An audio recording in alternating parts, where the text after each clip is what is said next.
اللہ تبارک و تعالیٰ نے مسلمانوں کو کامیابیاں دیں، مسلمان اپنی تعداد کی قلت کے باوجود، اسلحے کی قلت کے باوجود بڑی جگہوں پہ کامیاب رہے۔ اللہ تبارک و تعالیٰ نے انہیں بڑا سارا نوازا۔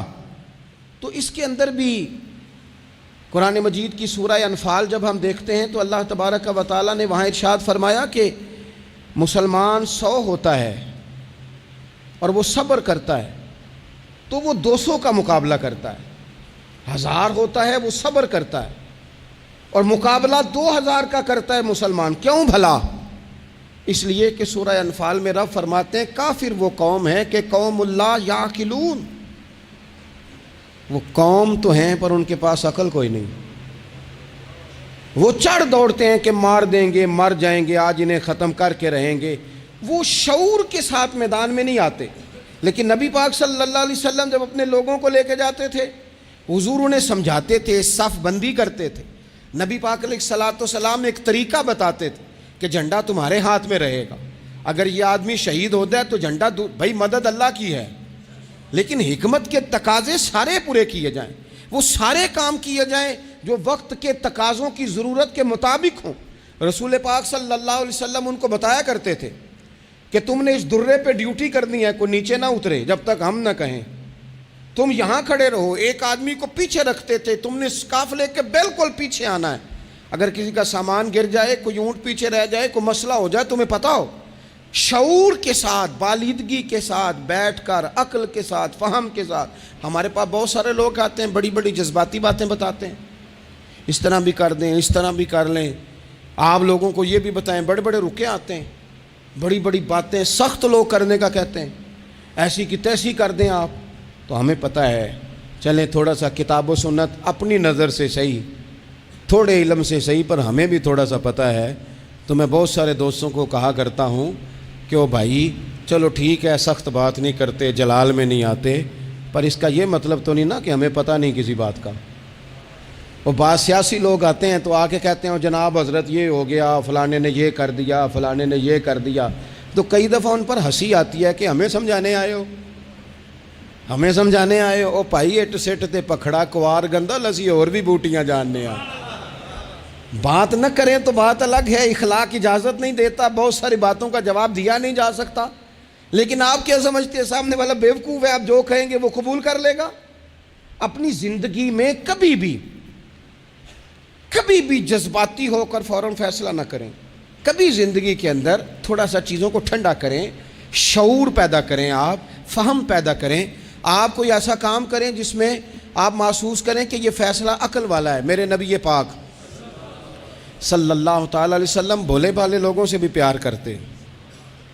حضور کے پاس ایک دیوانی بی بی آئی، دیوانی، اس کے علاقے والے کہتے تھے کہ اس کا تو ذہنی توازن ٹھیک نہیں، لیکن اس نے کہا یا رسول اللہ میری بات سنیں، تو حضور نے اس کی بھی بات سنی۔ نبی پاک پیار کرتے، لیکن آپ کو پتہ ہے کہ رسول پاک صلی اللہ تعالیٰ علیہ وسلم نے ایک اور بات بھی ارشاد فرمائی ہے جو صحیح مسلم میں موجود ہے، سنن ابو داؤد شریف میں موجود ہے۔ حضور جب نماز کی صفیں بناتے نا تو فرماتے میرے قریب قریب وہ لوگ کھڑے ہوا کرو جو عقل مند ہو، جو شعور والے لوگ ہو وہ میرے قریب قریب رہا کرو، باشعور لوگ۔ اور پھر فرمایا جو ان سے زیادہ شعور رکھتے ہیں وہ تھوڑے پیچھے، جو ان سے کم شعور رکھتے ہیں وہ اس سے پیچھے، جو اس سے کم شعور رکھتے میرے قریب شعور والے لوگ ہوں۔ یعنی محبوب سب کے نبی ہیں، لیکن حضور اپنے قریب ان لوگوں کو بٹھاتے جن کا فہم مضبوط ہوتا۔ اسی لیے حضرت مولا علی شیر خدا رضی اللہ تعالیٰ عنہ فرمایا کرتے تھے وہ بندہ دنیا میں کبھی نہیں ٹوٹتا جس کے مشیر اچھے ہوں۔ ہمارے آج کل مشیر نہیں ہوتے، ہمارے خوش آمدی ہوتے ہیں، ہمارے وہ ہوتے ہیں جو ہمیں بلے بلے کہیں، ہمارے وہ ہوتے ہیں جو ہمیں کہیں کیا بات ہے، سبزہ سارا ہی سبز ہے باہر، اور ہم اتنی طاقت نہیں رکھتے کہ ہم تصویر کا دوسرا رخ بھی دیکھیں۔ تو اللہ کے رسول نے شعور کو سپورٹ کیا، عقل کو سپورٹ کیا، فہم و فراست کو سپورٹ کیا، فرمایا میرے قریب قریب۔ دیکھیں نا علماء نے ایک معنی یہ بھی اس کا بیان کیا ہے کہ جب کوئی باشعور آدمی قریب ہوتا ہے تو نماز میں کبھی لقمہ دینا پڑ جاتا ہے، کبھی بتانا پڑ جاتا ہے، کبھی کسی وقت امام کا وضو ٹوٹتا ہے اسے پیچھے جانا پڑ جاتا ہے۔ تو باشعور لوگ ہوں گے جب قریب تو حالات اور ہوں گے، اللہ کے رسول صلی اللہ تعالیٰ علیہ وسلم باشعور لوگوں کو قریب رکھتے، شعور کی بات آگے پھیلاتے۔ میں بڑے عرصے سے یہ بات کر رہا ہوں، آج پھر کرتا ہوں، دینی ماحول کے اندر باشعور لوگوں کی بڑی ضرورت ہے، بصیرت افروز لوگوں کی بڑی ضرورت ہے، جن کے حافظے قوی ہوں ان کی بڑی ضرورت ہے۔ اکثر ایسا ہوا کہ ایسے لوگوں کو لا کر دیا گیا، ایسے لوگ بٹھائے گئے جو شعوری طور پر بالکل ناپختہ تھے۔ دیکھیں ہر آدمی ہر جگہ پہنچ نہیں سکتا، کچھ لوگ کند ذہن ہوتے ہیں، کوئی کام بھی نہیں کر پاتے، تو زبردستی جبر کرنا، کسے مولوی بنانا ہے، اسے مولوی بنانا ہے، اسے حافظ ہی بنانا ہے، بھائی وہ بیچارہ نہیں اتنا شعور رکھتا۔ آپ کوئی ذہین فتین لوگ لے کے آئیں، باشعور لوگ لے کے آئیں جو سوسائٹی میں کچھ سمجھ بوجھ رکھنے کی صلاحیت رکھتے ہوں، وہ جب دین کو پڑھیں گے اور دین کو آگے پھیلائیں گے تو کچھ تقاضے سمجھ کر آگے پھیلائیں گے۔ آپ دیکھیے میرے نبی پاک صلی اللہ تعالیٰ علیہ وسلم کے صحابہ کا شعور کتنا بلند تھا۔ حضرت زید بن ثابت رضی اللہ تعالیٰ عنہ کے ذمے لگایا حضرت ابو بکر صدیق نے قرآن پاک کو جمع کرنا۔ فرمایا آپ صحابہ کرام سے لے کے جن کے پاس تھوڑا تھوڑا قرآن پاک ہے آپ جمع کریں، آپ لا کے اسے جمع کریں۔ اور وجہ اس کی یہ ہے کہ ایک تو آپ نبی پاک کے دور میں بھی قرآن پاک کی وحی لکھتے تھے، اور دوسری بات یہ ہے کہ آپ جوان بھی ہیں اور عقل مند بھی ہیں، لہٰذا آپ سے ہم نفع لینا چاہتے ہیں۔ باقاعدہ لفظ کے حضرت صدیق اکبر کہ چونکہ باشعور آدمی ہیں، فہم والے ہیں، لہٰذا آپ سے یہ کام لینا ہے۔ میں شکوہ نہیں کرتا، لیکن میں کو ذمہ داری سے کہتا ہوں، میں قائل نہیں ہوں بچوں کو ڈنڈے مار کے پڑھایا جائے۔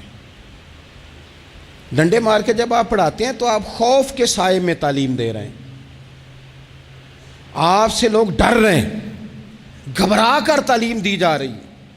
وہ کیا اس سے سیکھے گا جس نے خوف کے عالم میں سبق یاد کیا؟ بچہ استاد صاحب کے سامنے کھڑا ہے تو وہ تھر تھر کانپ رہا ہے، اسے جو یاد ہے بیچارے کو وہ بھی بھول گئے ہیں۔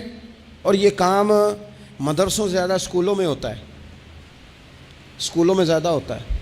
لائق لوگوں کو، باشعور بچے کو آپ کو پتہ چل جاتا ہے آپ کا بچہ شعور والا ہے، پھر آپ اس کی مناسب کاؤنسلنگ کریں، اسے آپ مناسب طریقے سے اس کو سمجھائیں، اس کو آپ تھوڑا سا مینٹلی طور پر تیار کریں، اس کی نگرانی کریں کہاں آتا ہے کہاں جاتا ہے۔ پھر آپ جب کسی ادارے میں داخل کرائیں تو پھر باقاعدہ اس کی رپورٹ لیں، پتہ کریں۔ ہفتوں سالوں بیت جاتے ہیں، کوئی پوچھنے ہی نہیں آتا ہمارا بچہ کیا پڑھ رہا ہے، تو بچہ پھر من مانی کرے گا۔ نبی پاک صلی اللہ علیہ وسلم کی خدمت عالی مرتبت میں حضرت انس بن مالک رضی اللہ تعالیٰ عنہ کو ان کی جب والدہ لے کے آئیں نا تو انہوں نے آ کے نبی پاک علیہ السلام سے کہا تھا، یا رسول اللہ صلی اللہ علیہ وسلم جی ہمارا بیٹا انس ہے، ہم اسے آپ کا خادم بنانے آئے ہیں۔ حضور اس میں دو خوبیاں ہیں، ایک تو جوان ہے اور دوسرا حضور بڑی سمجھ بوجھ رکھنے والا ہے، یہ باشعور ہے، آپ کی خدمت کرے گا۔ خدمت کے لیے بھی بچہ دیا، خدمت کے لیے۔ حضرت انس بن مالک حضور کی خدمت کرتے رہے، ڈیوٹی کرتے تھے۔ وہ نبی پاک کے گھر میں چھوٹے تھے، کام کاج کرتے تھے، حضور کسی کو بلانے بھیج دیتے، ازواج مطہرات کوئی کام کر دیتی۔ فرماتے میں آیا تو تھا خدمت کرنے، لیکن باشعور تھا، فہم والا تھا، کام بھی کرتا رہتا اور مدینے والے کی حدیثیں بھی یاد کرتا رہتا۔ سینکڑوں حدیثوں کا خزانہ حضرت انس بن مالک نے امت کو دیا ہے۔ وہ کام کرتے تھے لیکن باشعور تھے نا، تو اپنے شعور کی بلندی کی بنیاد پر کام کرتے کرتے انہوں نے دین سیکھ لیا اور سیکھ کر امت کو اتنا بڑا خزانہ دیا۔ لیکن اگر آپ جاہل آدمی لے آئیں، وہ جھڈ آدمی لے آئیں جس کا ذہن بالکل بند ہے، اس کو آپ لا کے بٹھا دیں تو سند کئی دفعہ ملی جاتی ہے۔ اعلیٰ حضرت بریلوی سے کسی نے کہا تھا عالم کے لیے سند ضروری ہے، فرمایا نہیں، عالم کے لیے علم ضروری ہے۔ فرمانے لگے سند یافتہ تو جاہل بھی کئی دیکھے۔ تو باشعور بنے اپنی زندگی میں، علم کے ساتھ، بردباری کے ساتھ، معاملہ فہمی کے ساتھ اپنی زندگی میں آگے بڑھیں، جذباتی فیصلے نہ کریں، جلدی سے ایموشنل نہ ہو جائیں۔